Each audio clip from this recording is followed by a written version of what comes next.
माधव, जरा इन खाली बर्तनों की तरफ भी अपनी नजर डालिए। आखिर कब तक हम सिर्फ उम्मीदों के सहारे जिंदा रहेंगे? पूरे गांव में हमारी ही ऐसी बदकिस्मत चौखट है जहां महीने के 15 दिन चूल्हा सिर्फ राख उगलने के लिए जलता है। पड़ोस की स्त्रियां नए कपड़ों और गहनों की बातें करती हैं और मैं यहाँ सिर्फ 2 वक्त की रोटी के लिए तरसती रहती हूँ। भाग्यवान, तुम जानती हो कि मैं मेहनत करने में कोई कसर नहीं छोड़ता।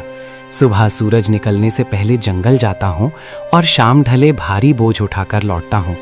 लकड़ी काटना ही मेरा पुरखों का हुनर है और इसी से हमारा गुजारा चलता है। वक्त बुरा है, मैं मानता हूँ, पर मेहनत का फल कभी ना कभी तो मिलता ही है।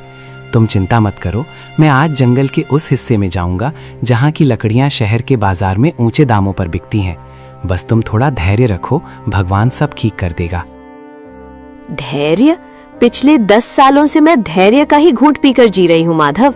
आपकी ये बातें अब मुझे दिलासा नहीं बल्कि जख्म देती हैं। लकड़ी काटने के अलावा भी दुनिया में बहुत से काम हैं। आप किसी जमींदार के यहाँ मजदूर क्यों नहीं बन जाते, या फिर शहर जाकर कोई ढंग की नौकरी क्यों नहीं ढूंढते? लकड़ी काटकर आप सिर्फ अपना कंधा तोड़ रहे हैं, गरीबी नहीं।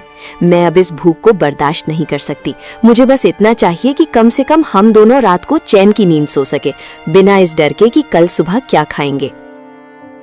ठीक है भाग्यवान, अगर तुम्हें लगता है कि मेरी मेहनत काफी नहीं है तो मैं आज से ही दूसरे काम की तलाश शुरू कर दूंगा। मैं लकड़ियां काटने के साथ साथ गांव के जमींदार से भी बात करूंगा कि क्या उनके पास मेरे लिए कोई और काम है। मैं नहीं चाहता कि तुम्हारी आंखों में कभी भी दुखों के बादल छाएं। मैं वादा करता हूं कि मैं हार नहीं मानूंगा। बस आज का दिन किसी तरह काट लो।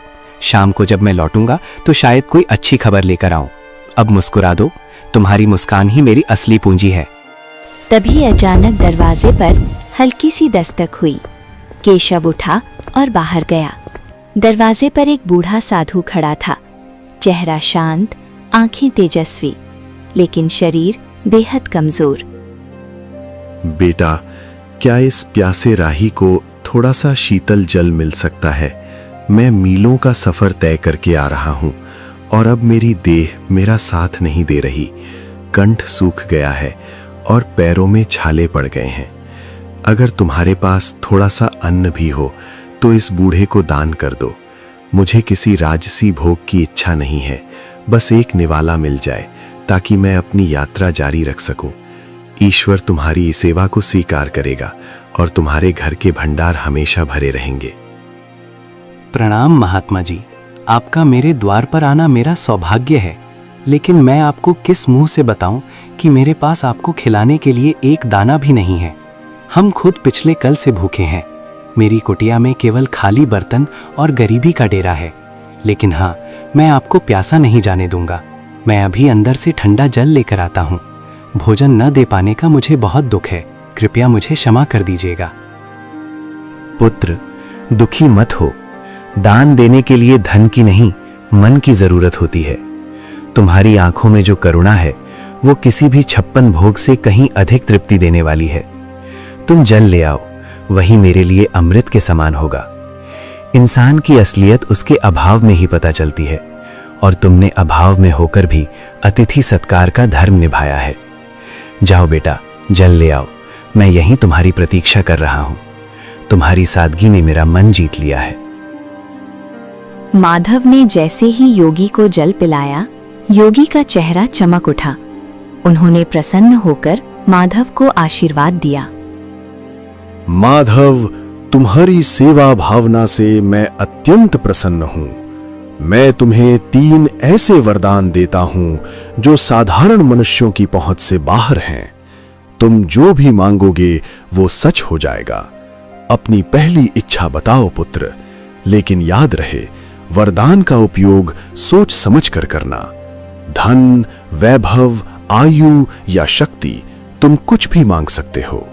बोलो, तुम्हारी पहली अभिलाषा क्या है? महात्मा जी, आपने मुझे बड़ी परीक्षा में डाल दिया। वैसे तो मुझे बहुत कुछ चाहिए, पर मैं अपनी बुद्धि का प्रयोग करना चाहता हूँ। मेरा पहला वरदान ये है कि मेरी ये कुल्हाड़ी, जिसे मैं अपनी जान से ज्यादा चाहता हूँ, जो भी इसे हाथ लगाए वो मेरी आज्ञा के बिना इसे छोड़ ना पाए, और अगर वो इसे चलाना शुरू करे तो जब तक मैं रुकने को न कहूँ वो रुक न सके। क्या आप मुझे ऐसा विचित्र वरदान दे सकते हैं? मुझे लगता है कि ये मेरे बहुत काम आएगी। अजीब मांग है, पर वचन के अनुसार तथास्तु। तुम्हारी कुल्हाड़ी अब तुम्हारी आज्ञा की गुलाम है।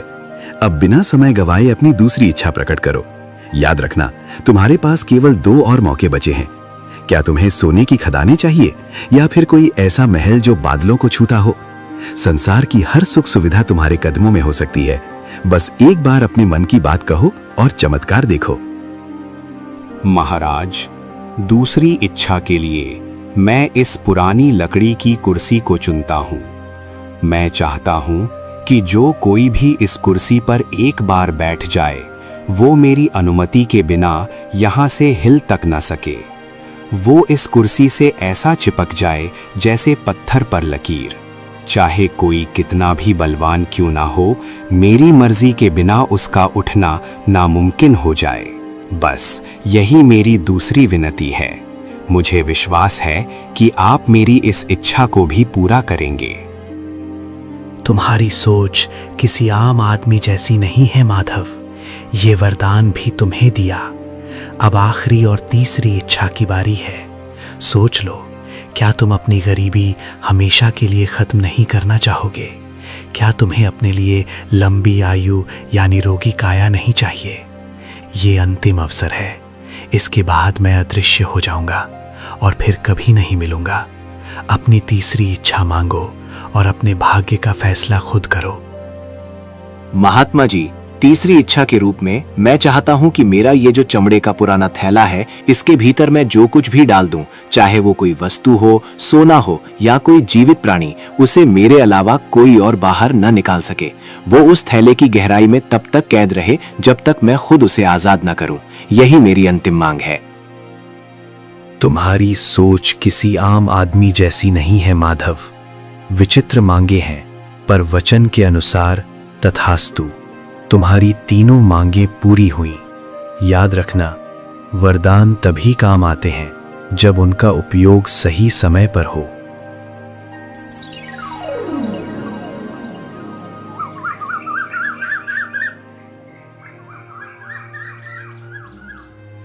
साधु बाबा के जाते ही भाग्यवान, जो अब तक चुपचाप सब सुन रही थी, ज्वालामुखी की तरह फट पड़ी। उसे लगा कि माधव ने अपनी मूर्खता से सुनहरे भविष्य की बलि दे दी है। वाह माधव, क्या गजब की बुद्धिमानी दिखाई है आपने। साक्षात देवता आपके द्वार पर आकर कह रहे थे कि धन मांग लो, सुख मांग लो, पर आपने क्या मांगा? कुल्हाड़ी, कुर्सी और थैला। क्या इन बेजान चीजों से मेरा पेट भरेगा? क्या इन वरदानों से हमारे सिर की छत पक्की हो जाएगी? मैं यहाँ दाने दाने को तरस रही हूँ और आपने फालतू वरदान मांग लिया। आज आपने साबित कर दिया कि आप कभी तरक्की नहीं कर सकते। काश वो वरदान मुझे मांगने का मौका मिलता, तो आज मैं इस झोपड़ी को महल बना देती। भाग्यवान, तुम जो देख रही हो वो केवल साधारण चीजें हैं, पर मैं जो देख रहा हूँ वो एक सुरक्षा कवच है। कभी कभी सीधे तरीके से मांगा हुआ धन टिकता नहीं है, पर बुद्धि से बनाई गई संपत्ति सदा साथ रहती है। तुम मुझ पर भरोसा रखो। ये 3 वरदान हमें वो सब कुछ दिलाएंगे जो तुम चाहती हो। मैंने जो मांगा है उसके पीछे गहरा रहस्य है जो वक्त आने पर तुम्हें समझ आ जाएगा। फिलहाल शांत हो जाओ, क्योंकि आने वाला समय बहुत बड़ी चुनौतियां लेकर आने वाला है। पत्नी के तानों से आहत होकर माधव अपनी पुरानी कुल्हाड़ी कंधे पर रखकर चंदनपुर के सबसे घने और डरावने जंगल की ओर निकल पड़ा। दोपहर की तपती धूप पेड़ों की घनी छांव को चीरने की कोशिश कर रही थी। माधव एक पुराने बरगद के पेड़ के नीचे बैठ गया। उसका मन अशांत था और पेट में भूख की आग जल रही थी। उसे लग रहा था कि शायद उसने सच में वरदान मांगने में गलती कर दी। हे भगवान, क्या मेरी किस्मत में हमेशा ठोकरें खाना ही लिखा है? भाग्यवान सही कह रही थी। अगर मैं उस महात्मा से सोने की मोहरें मांग लेता तो कम से कम आज मुझे इस तरह भटकना तो नहीं पड़ता। पेट में अन्न का दाना ही नहीं, जंगल में भी अब सूखी लकड़ियां मिलना मुश्किल हो गया है। ऐसा लगता है जैसे ये पेड़ भी मेरी गरीबी का मजाक उड़ा रहे हैं। समझ नहीं आता कि मैं घर वापस किस मुंह से जाऊंगा। वहां तो सिर्फ खाली बर्तन और पत्नी की शिकायतें मेरा इंतजार कर रही हैं। तभी झाड़ियों के पीछे से एक विचित्र बूढ़ा व्यक्ति बाहर निकला और चेहरे पर एक अजीब सी कुटिल मुस्कान थी। वो धीरे धीरे माधव की ओर बढ़ने लगा। माधव ने गौर किया कि उस बूढ़े के चलने की आवाज़ सामान्य नहीं थी। जब उसने नीचे देखा तो उसके होश उड़ गए। उस बूढ़े के पैर इंसानों जैसे नहीं बल्कि बकरियों के खुरों जैसे थे। अरे ओ नौजवान, इतना उदास होकर इस वीराने में क्यों बैठे हो? तुम्हारी आहें तो इस जंगल के पत्तों को भी सुखा रही हैं। क्या बात है? क्या तुम्हारी पत्नी ने तुम्हें घर से निकाल दिया है या फिर ये गरीबी का भूत तुम्हारा पीछा नहीं छोड़ रहा? देखो, मैं इस जंगल का बहुत पुराना निवासी हूँ और मैं लोगों के दुख भांप लेता हूँ। तुम्हारी हालत देखकर मुझे तुम पर दया आ रही है। अगर तुम चाहो तो मैं तुम्हारी सारी दरिद्रता एक पल में दूर कर सकता हूँ। बस तुम्हें मेरी एक छोटी सी शर्त माननी होगी। बोलो, क्या तुम अपनी किस्मत बदलना चाहते हो? प्रणाम महानुभाव, आप अचानक इस घने जंगल में कहाँ से आ गए और आपको कैसे पता चला कि मैं अपनी पत्नी से परेशान होकर यहाँ बैठा हूँ? आपकी बातें सुनकर मुझे थोड़ा अजीब लग रहा है। और ये आपके पैर, आप कोई साधारण मनुष्य तो नहीं लगते। कहीं आप वही मायावी राक्षस तो नहीं जिसकी कहानियाँ हमारे बुजुर्ग सुनाया करते थे, जो लोगों को लालच देकर उनका सब कुछ छीन लेता है? मुझे आपसे बात करने में डर लग रहा है। फिर भी मेरी जिज्ञासा शांत कीजिए कि आप आखिर हैं कौन और मुझसे क्या चाहते हैं? हा हा हा हा, तुम तो बहुत चतुर निकले लकड़हारे। हाँ, तुमने सही पहचाना। मैं इस मायावी साम्राज्य का स्वामी हूँ। पर डरो मत, मैं तुम्हें चोट पहुंचाने नहीं बल्कि तुम्हारी झोली भरने आया हूँ। देखो, मेरे पास सोने की मोहरों से भरी ये 3 थैलियां हैं। इन्हें ले जाओ और अपनी पत्नी के हर सपने को पूरा करो। अच्छा खाना खाओ, अच्छा पहनो और इस झोपड़ी की जगह महल बना लो। बदले में मुझे बस इतना चाहिए कि आज से ठीक 1 साल बाद तुम्हें मेरे साथ मेरे लोक में चलना होगा और मेरी गुलामी करनी होगी। 1 साल की पूरी आजादी और बेहिसाब दौलत। सोच लो, सौदा बुरा नहीं है। माधव समझ गया था कि ये शैतानी राक्षस उसे अपनी जाल में फंसाना चाहता है, लेकिन घर की गरीबी और भाग्यवान के तानों को याद कर उसका मन डोल गया। उसने सोचा कि क्यों ना अभी ये धन ले लिया जाए और बाद में उन वरदानों का इस्तेमाल करके इस राक्षस से निपटा जाए। मालिक, आपकी बात तो सच है। इस तरह रोज रोज भूखे मरने से तो अच्छा है कि 1 साल तक राजाओं जैसी जिंदगी जी ली जाए। मेरी पत्नी को हमेशा मुझसे शिकायत रहती है कि मैं उसके लिए कुछ नहीं कर पाता। कम से कम इन मोहरों से उसे 1 साल की खुशियां तो मिल पाएंगी। पर मुझे डर है कि 1 साल बाद जब आप मुझे लेने आएंगे तो मेरी पत्नी और बच्चों का क्या होगा। खैर, जो होगा सो देखा जाएगा। मैं आपके इस सौदे के लिए तैयार हूँ। मुझे वो सोने की थैलियाँ दे दीजिए ताकि मैं अपनी बदहाली को दूर कर सकूं। और 1 साल बाद मैं आपके साथ चलने का वादा करता हूँ। बहुत खूब, मुझे तुम्हारी बुद्धिमानी पसंद आई। ये लो सोने की 3 थैलियां। इनमें इतनी दौलत है कि तुम 7 जन्मों तक बैठकर खा सकते हो। जाओ और अपनी जिंदगी के हर पल का आनंद लो। ऐश करो, दान पुण्य करो या जो जी में आए वो करो। लेकिन याद रखना लकड़हारे, मैं ठीक 1 साल बाद इसी जगह इसी वक्त तुम्हें लेने आऊंगा। अगर तुमने भागने की कोशिश की तो मेरा प्रकोप पूरे गांव को भस्म कर देगा। अब जाओ और अपनी पत्नी को ये खुशियां दे दो। हमारी मुलाकात अब 1 साल बाद होगी। तब तक के लिए विदा।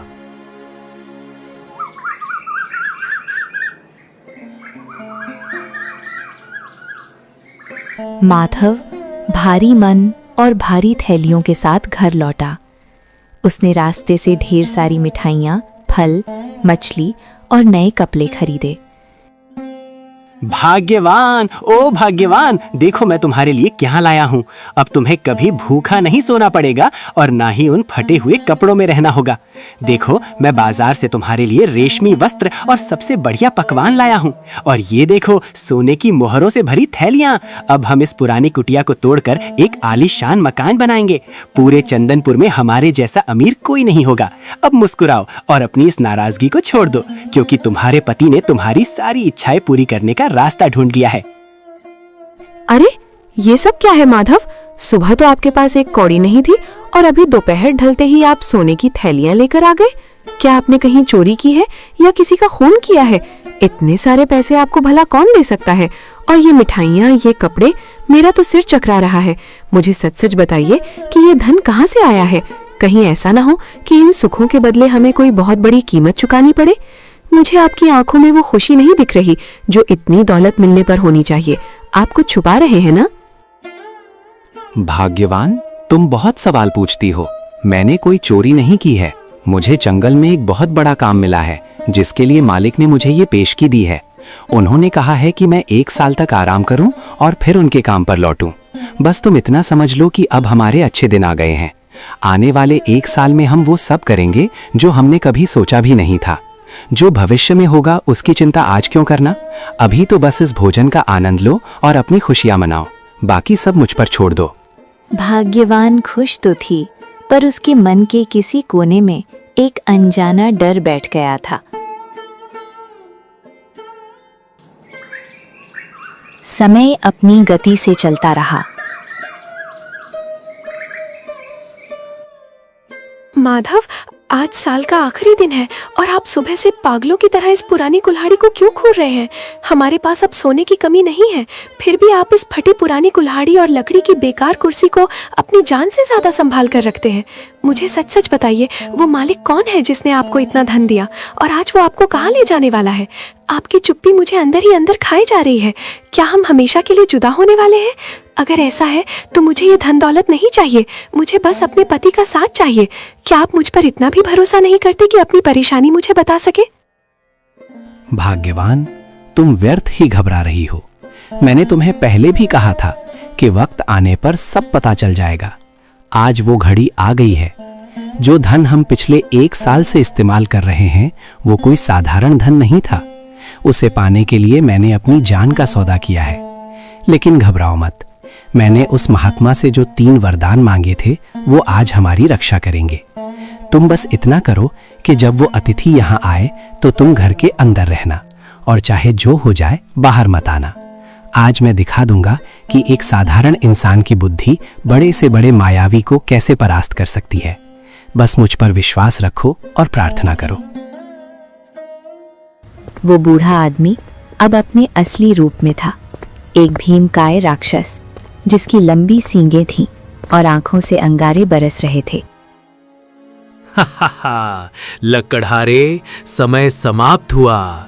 देखो, मैं अपना वादा निभाने आ गया हूँ। तुमने 1 साल तक मेरे धन पर खूब ऐश की, अच्छे पकवान खाए, पर अब भुगतान का समय है। चलो अपनी ये कुल्हाड़ी उठाओ और मेरे पीछे पीछे मेरे नरक लोक की ओर चलो। वहां तुम्हें अनंत काल तक मेरी गुलामी करनी होगी। अब देर मत करो, मेरी भूख बढ़ रही है और मुझे इंसानों को तड़पाने में बड़ा मजा आता है। क्या तुम तैयार हो अपने मालिक के साथ चलने के लिए, या फिर मुझे तुम्हें घसीट कर ले जाना पड़ेगा? अपनी पत्नी से विदा ले लो, क्योंकि अब तुम उसे कभी दोबारा नहीं देख पाओगे। प्रणाम मालिक, आप आ गए। मैं तो आपका ही इंतजार कर रहा था। भला मैं अपने वादे से कैसे मुकर सकता हूँ? मैं चलने के लिए बिल्कुल तैयार हूँ। आखिर आपने मुझे 1 साल तक राजाओं वाली जिंदगी जो दी है। लेकिन मालिक, जाने से पहले मेरी एक छोटी सी विनती है। देखिए, मैंने अपने बच्चों के लिए ये ढेर सारी लकड़ियां इकट्ठा की हैं ताकि मेरे जाने के बाद उन्हें सर्दी न लगे। बस इतनी सी लकड़ियां काटनी बाकी रह गई हैं। अगर आप महानता दिखाते हुए अपनी दिव्य शक्ति से इन 2-4 कुंदों को फाड़ दें तो मैं चैन से आपके साथ चल सकूंगा। आपके लिए तो ये पल भर का काम है। क्या आप अपने सेवक पर इतना सा उपकार करेंगे? तुम इंसान भी कितने भावुक होते हो, जाते जाते भी लकड़ियों की चिंता कर रहे हो। लाओ इधर दो ये खिलौना जैसी कुल्हाड़ी। देखो मैं इसे कैसे एक ही वार में चकनाचूर करता हूं। ये लो और ये लो। अरे ये क्या हो रहा है? ये कुल्हाड़ी मेरे हाथों से चिपक क्यों गई है? मैं इसे छोड़ना चाहता हूं पर ये मेरे हाथों को जकड़ती जा रही है। और मेरा शरीर अपने आप वार किए जा रहा है। मैं रुकना चाहता हूं पर मेरे हाथ रुक नहीं रहे। लकड़हारे, ये क्या जादू किया है तूने? मुझे रोक, मैं कह रहा हूं मुझे अभी के अभी रोक, वरना मैं इस पूरी जगह को तबाह कर दूंगा। अरे मालिक, इतनी जल्दी थक गए? आप तो कह रहे थे कि ये आपके लिए बच्चों का खेल है। काटिए मालिक, अभी तो बहुत सारी लकड़ियां बाकी हैं।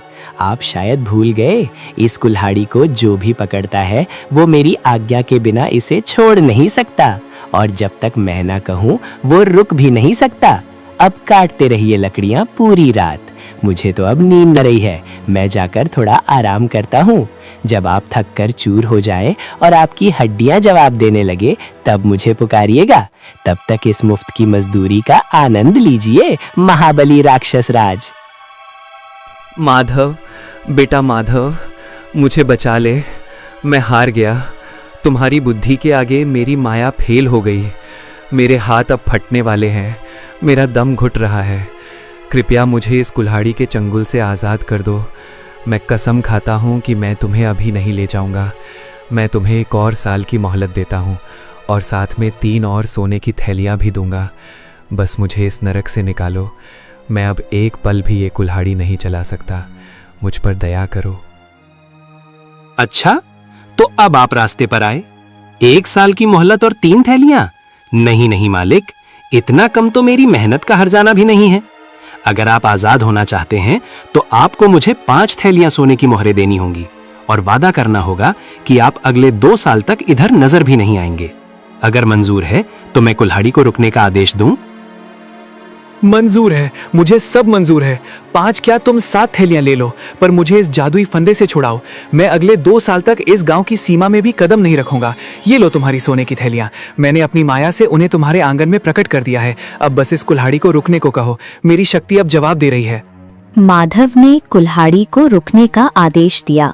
कुल्हाड़ी तुरंत राक्षस के हाथ से छूटकर गिर गई। राक्षस बिना पीछे मुड़े वहां से भाग खड़ा हुआ। समय का पहिया अपनी गति से चलता रहा और देखते ही देखते 2 साल का लंबा अरसा बीत गया। माधव, आज 2 साल पूरे होने को है। पिछली बार आपने उस राक्षस को अपनी जादुई कुल्हाड़ी से धूल चटा दी थी, लेकिन मुझे डर है कि वो इस बार और भी ज्यादा तैयारी के साथ आएगा। क्या आपको नहीं लगता कि हमें ये गांव छोड़कर कहीं दूर चले जाना चाहिए? ये ऐशो आराम, ये महल सब बेकार हैं अगर आप सुरक्षित नहीं हैं। मेरी रातों की नींद उड़ गई है। हराहट पर मुझे वही भयानक चेहरा याद आता है। भाग्यवान, तुम व्यर्थ ही अपने मन को अशांत कर रही हो। भय शत्रु की सबसे बड़ी शक्ति होती है और मैं उसे ये शक्ति नहीं देना चाहता। मैंने उन महात्मा से जो वरदान मांगे थे वो केवल खिलौने नहीं थे, बल्कि आत्मरक्षा के अचूक अस्त्र थे। आज की शाम हमारे लिए एक नई परीक्षा है और मैं इसके लिए पूरी तरह तैयार हूं। ओ लकड़हारे, बाहर निकल। आज 2 साल पूरे हो गए हैं और तेरा काल द्वार पर खड़ा है। तूने पिछली बार मुझे अपनी उस घटिया कुल्हाड़ी से बेवकूफ बनायागा, लेकिन याद रखना कि एक ही चाल 2 बार काम नहीं आती। इस बार मैं ना तो तेरी किसी चीज को हाथ लगाऊंगा और ना ही तेरी बातों में आऊंगा। अरे मालिक, आप आ गए। मैं तो कब से आपकी प्रतीक्षा कर रहा था। आप तो बाहर ही रुक गए। क्या आप अपने इस पुराने सेवक से इतना डर गए हैं? देखिए, मैं तो जलने के लिए बिल्कुल तैयार खड़ा हूँ। पिछली बार जो हुआ उसके लिए मैं आपसे क्षमा चाहता हूँ। वो तो बस एक मजाक था। आइए, अंदर आइए। आप इतनी दूर से थके हारे आए होंगे, कम से कम थोड़ा विश्राम तो कर लीजिए। देखिए, मैंने आपके स्वागत के लिए आंगन में अपनी सबसे आरामदायक कुर्सी रखी है। बस 5 मिनट वहाँ बैठिए। मैं अपनी पत्नी से विदा लेकर और अपना थोड़ा सामान समेटकर तुरंत आपके साथ चलता हूँ। राक्षस माधव की बात सुनकर सोच में पड़ गया। उसे लगा कि माधव शायद हार मान चुका है। उसने चारों तरफ देखा। वहां ना तो कोई कुल्हाड़ी थी और ना ही कोई हथियार। आंगन के बीचों बीच बस एक साधारण सी लकड़ी की कुर्सी रखी थी। अपनी थकान और माधव की विनम्रता को देखते हुए राक्षस ने सोचा कि थोड़ा आराम करने में कोई बुराई नहीं है। लगता है तुझे अब अपनी असलियत समझ आ गई है। अच्छा है कि तूने सरेंडर कर दिया, वरना मैं आज बहुत गुस्से में था। खैर, तू कहता है तो मैं 5 मिनट यहाँ बैठ जाता हूँ, पर याद रखना, अगर तूने कोई चालाकी की तो तेरा अंजाम बहुत बुरा होगा। ये कुर्सी तो सच में बहुत आरामदायक है। अब जा, जल्दी से अपना सामान ले आ और अपनी पत्नी को आखिरी बार देख ले। मैं यहाँ बैठ के तेरा इंतजार कर रहा हूँ। अरे मालिक, आपको कुर्सी पसंद आई ये जानकर मुझे बहुत प्रसन्नता हुई।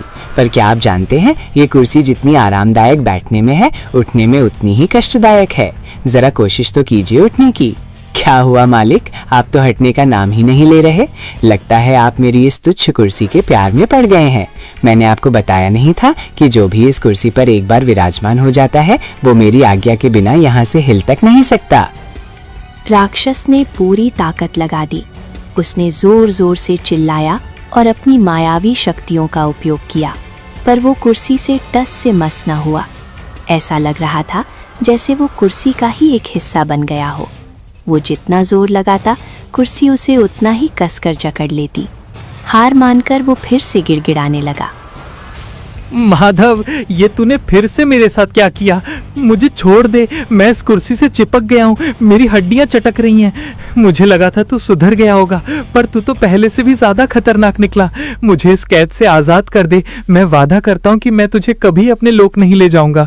मुझे बहुत दर्द हो रहा है लकड़हारे, क्या तुझे मुझ पर दया नहीं आती? मैं कसम खाता हूँ कि मैं फिर कभी इधर नहीं आऊंगा। बस मुझे इस लकड़ी के शैतान से अलग कर दे। दया? आप एक राक्षस होकर दया की बात कर रहे हैं? आप तो मुझे खत्म करने आए थे। देखिए मालिक, मैं कोई बुरा इंसान नहीं हूं, पर मैं अपनी सुरक्षा करना जानता हूं। अगर आप आजाद होना चाहते हैं तो पिछली बार से दुगनी कीमत चुकानी होगी। मुझे 10 थैलियां सोने की मोहरें चाहिए, और इस बार आपको वादा करना होगा कि आप अगले 5 सालों तक इस इलाके की तरफ मुड़कर भी नहीं देखेंगे। अगर आपको यह सौदा मंजूर है तो कहिए। मंजूर है, मुझे सब मंजूर है। 10 क्या, मैं तुझे 20 थैलियां दूंगा। बस मुझे यहाँ से उठा। मैं वचन देता हूँ कि अगले 5 सालों तक मैं तेरे गांव की परछाई से भी दूर रहूंगा। तेरी बुद्धि के आगे मैं नतमस्तक हूँ। ये ले तेरा धन। अब बस अपनी इस जादुई कुर्सी को हुक्म दे कि वह मुझे छोड़ दे। मैं अब एक पल भी यहाँ नहीं रुकना चाहता। मुझे जाने दे माधव, मैं फिर कभी तुझे चुनौती देने की भूल नहीं करूंगा।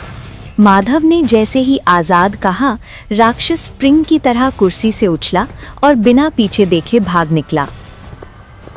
उसके बाद राक्षस कभी वापस नहीं आया। माधव उस धन से गांव का सबसे अमीर आदमी बन गया था। और इस तरह माधव और भाग्यवान ने अपनी सादगी और बुद्धिमत्ता से एक महाबली राक्षस को धूल चटा दी। चंदनपुर में खुशियां लौट आईं और माधव की ये कहानी युगों युगों तक सुनाई जाने लगी कि कैसे एक साधारण लकड़हारे ने अपनी बुद्धि के बल पर भाग्य को बदल दिया। अगर आपको ये कहानी पसंद आई हो तो लाइक करें, अपने दोस्तों के साथ शेयर करें और अपनी राय कमेंट में बताएं। आपका साथ हमें और भी मजेदार और प्रेरणादायक कहानियां लाने की ताकत देता है। तो सब्सक्राइब करके हमें और ज्यादा मेहनत करने का हौसला दें। Thanks for watching.